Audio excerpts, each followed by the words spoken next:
Hey, hey, hey,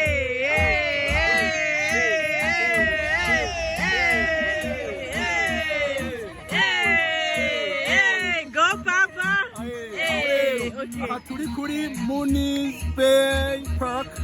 Aha ni Ottawa, ni muri Canada. Uno munsi ni umunsi mukuru wa Canada. Uwo Canada yikukiye umunsi wa mbere mu Kakaro. Urumva rero ngaha hari abantu benshi cyane.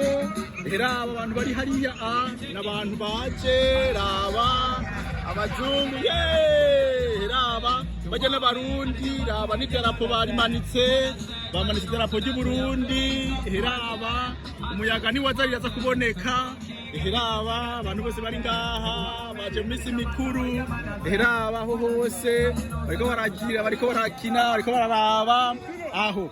Ubu rero tugomba tugenda ahantu muce mubonaho ikompanyi aho iriko irerekana impuzu ikora kandi ko mukwiye kuzigura kuko ni impuzu z'abantu bakunda Burundi, ni impuzu z'abavuzi b'ingoma b'u Burundi baba muri Canada. Ubu rero aho muzozibona hose nka Satbi yarayiguze n'abararijo barakwiye kuzigura n'aba Kidumu barakwiye kuzigura heraba turiko turakora muziki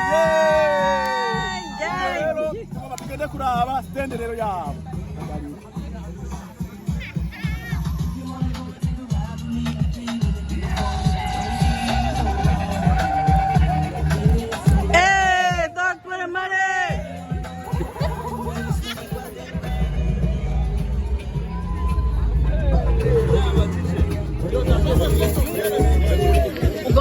Aho rero twastere kuri ya kompanyi iyi y'abantu bakunda Burundi bakaba muri Canada n'abavuzi b'ingoma ngomba ndabaheyo patience abasiguye uyu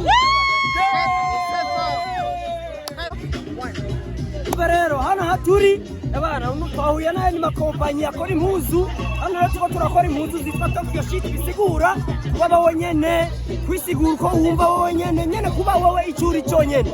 Hama hano turaryohewe tuba turafungura tuba turanwa biraryoshe tukuma na famiye n'abagenzi byose bimeze neza. Hari udupira twa 25 y'amadolari ya Canada n'izi nkofero imipira y'amaguru maremare amadolari 45 gusa amadolari atavuna mu Burundi n'ibihumbi 40 by'amarundi udupira 30.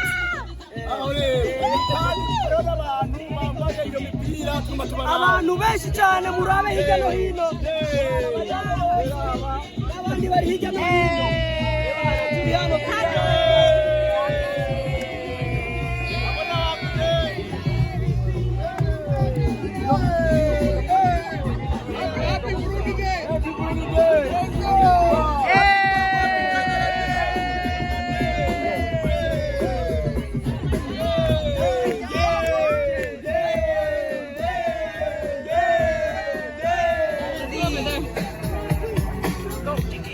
aho rero hano rero kuri Mooney's Bay Park ni ukuvuga hari ibintu byinshi cyane kuri uno munsi w'itariki imwe mu Kakaro 2021 ni ukuvuga heraba n'abantu bose bariko barakina volleyball umupira witwa volleyball ni ukuvuga n'umupira bakinisha amaboko heraba abantu bose baje kandi urumva ntiba bambaye neza cyane mugabo bambaye ukunyene niko bigenda. Hanyuma na hariya hirya gose ubutumwa tugende hariya hirya naho murabe abantu baje heraba n'umundi bariko baraza n'imodoka ari buko bagenda gutembera aho rero ni ukuvuga kuri uno munsi abantu bararyohewe gose nkuko navuze heraba hariya abantu bose bari baje baricaye bariko barafungura bariko bararya urumva hariho n'umuntu waturikije uruntu mengo ni nkoho mugasi nkoho heraba abantu bose hariya kure kandi hariya ni kuruzi uruzi gwitwa Rido uruzi gwitwa Rido heraba amazi aratembera umuntu arashaka kugenda kogamwo